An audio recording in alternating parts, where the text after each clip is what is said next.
Welcome back to the deep dive.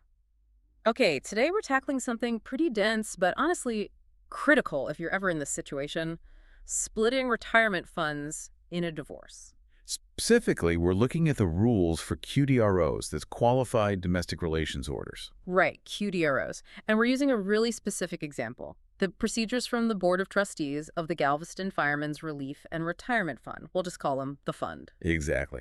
And these rules, they're grounded in Texas law, Chapter 804 of the Government Code, subchapters A and C.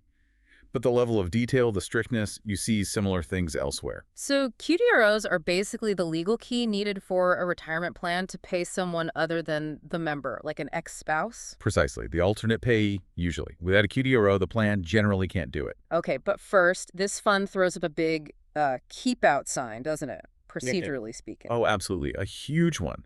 The very first thing they clarify is jurisdiction.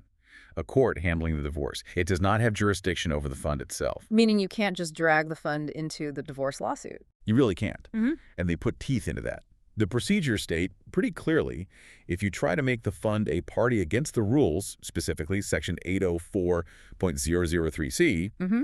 well, you could be on the hook for their court costs and lawyer fees. Wow. Okay, so they force you onto their track. Completely. Yeah. They control the process. So our goal today is to map out that specific track for the folks involved, the member and the alternate payee, the interested parties. We need to look at the costs, the deadlines, which sound intense, and how you even appeal if things go wrong. It's definitely an obstacle course. One wrong step procedurally could be disastrous. All right, let's start at the beginning. Phase 1 seems to be about getting ahead of the game, reviewing a proposed order. Yes, the pre-approval step. This is smart. It's your chance to get the fund's feedback before a judge signs anything. And they actually help you start. They do. You can request their model domestic relations, order the model DRO, and a copy of these procedures. And that model DRO sounds important. It's more than important. It's basically required. The fund administrator who handles this first look, they will refuse to review a proposed DRO if it's not based on their model. So no creative drafting allowed here. Stick to the script. Absolutely. Deviate and you're stopped before you even start. It's all about procedural compliance. Okay, assuming you use the model, what's this initial review cost? As a flat fee, it's $350. $350 just for the draft review. Yep. Plus, potentially, other administrative charges they incur. You pay that fee, submit your proposed DRO based on their model. And then they look at it. How long do they take? They have 90 days. The administrator has to figure out if your proposed order would meet the QDRO requirements within 90 days after they get the proposal and the fee. 90 days and $350 just for, like, a preliminary check. Is it worth it? I'd say absolutely. Because, and this is key, the determination they make on a proposed order, it's advisory. It's explicitly not subject to the formal appeal process we'll talk about later. Ah, okay. So if they say, no, this is wrong, you just fix it. Exactly. You fix it based on their feedback, maybe resubmit. You avoid a huge headache down the line when it's official and much harder to change. It significantly cuts your risk. Got it. So that's the pregame check. What happens when the order is actually signed by the judge and sent to the fund? That's phase 2. Right. Now, the official clock really starts ticking. Phase 2, formal review of the court-approved order. This is when they receive what claims to be a QDRO. How quickly do they have to respond initially? Within 30 days of getting that court order, the fund administrator has to send out a notice to the interested parties.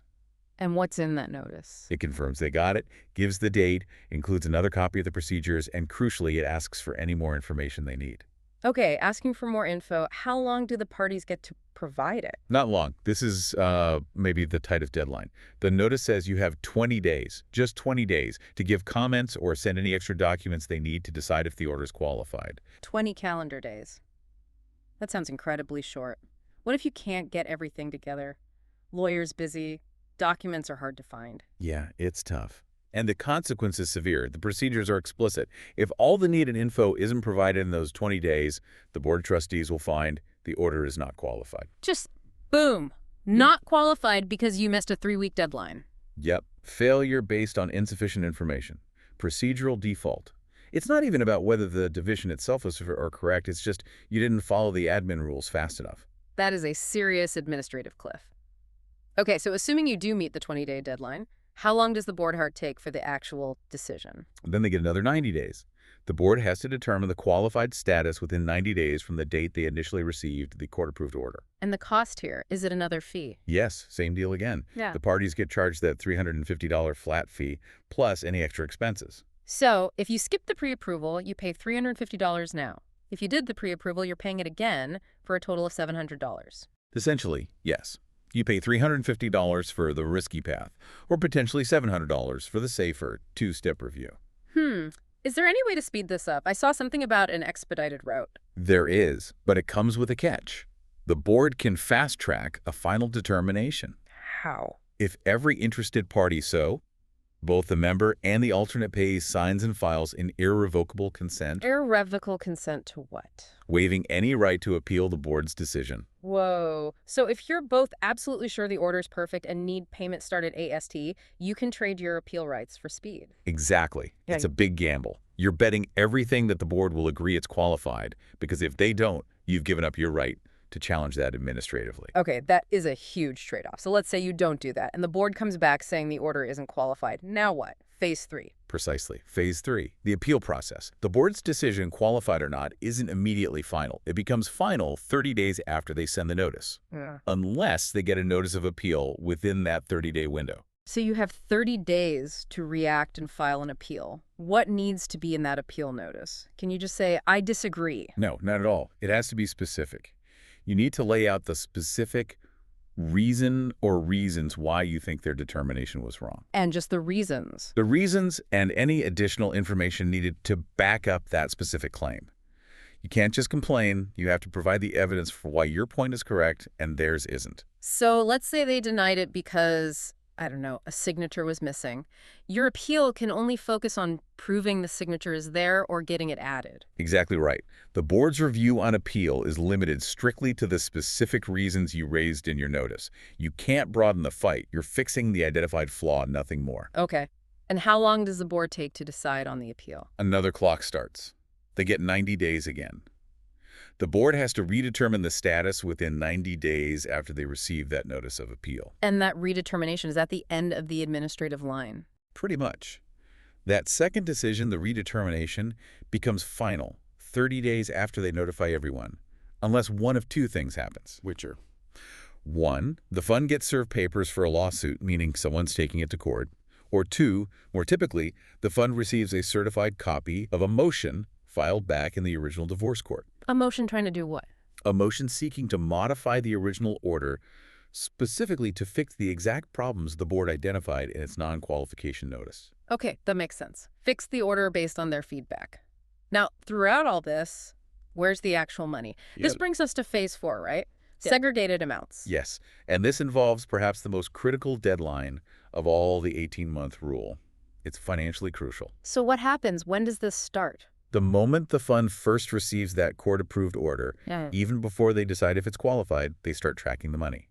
They notionally set aside the funds that would be payable to the alternate payee if the order were qualified. These are the segregated amounts. So the money is earmarked, sitting there. In a kind of administrative limbo, yes. But there's a time limit on that limbo. The 18-month rule. Exactly. This 18-month period starts ticking from the date the very first payment would have been due to the alternate payee under the terms of the order. Okay. And what happens if the qualification issue isn't resolved within those 18 months? This is the hammer. If the QDRO status is still up in the air after 18 months, maybe appeals are ongoing or modifications haven't been finalized, the fund pays out those segregated amounts. To the alternate pay? No. They pay them without interest back to the person who would have gotten the money if the order never existed. Usually that's the member. Wait, the alternate pay gets nothing from that 18-month holding period. Correct. And it gets worse. After that 18-month payout to the member, all future benefits also go to the member as if the QDRO was never filed. The alternate payee's claim is essentially extinguished by the delay. Wow. So just because the administrative process took too long, the alternate payee could lose everything, past and future payments. That's exactly what the procedures dictate.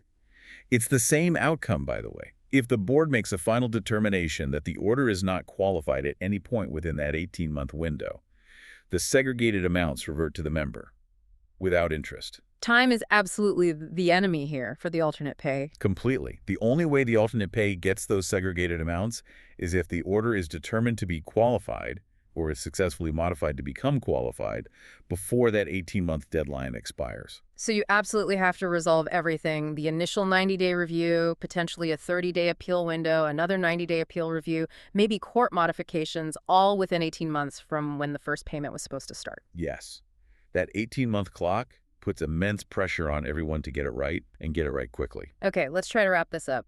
Pulling it all together, what's the core message for anyone dealing with a fund like this? What's the main takeaway from this deep dive? I think it's about realizing this isn't a negotiation. It's about strict, absolute compliance. You have to use their model DRO. You likely face two $350 fees if you play it safe. You must hit that 20-day info deadline. And you have to respect the timelines, the 90-day review cycles, the 30-day appeal windows. Right. It's all laid out in Chapter 804, and the fund follows it rigidly. The entire system is designed for administrative finality. And finality is the key word, isn't it?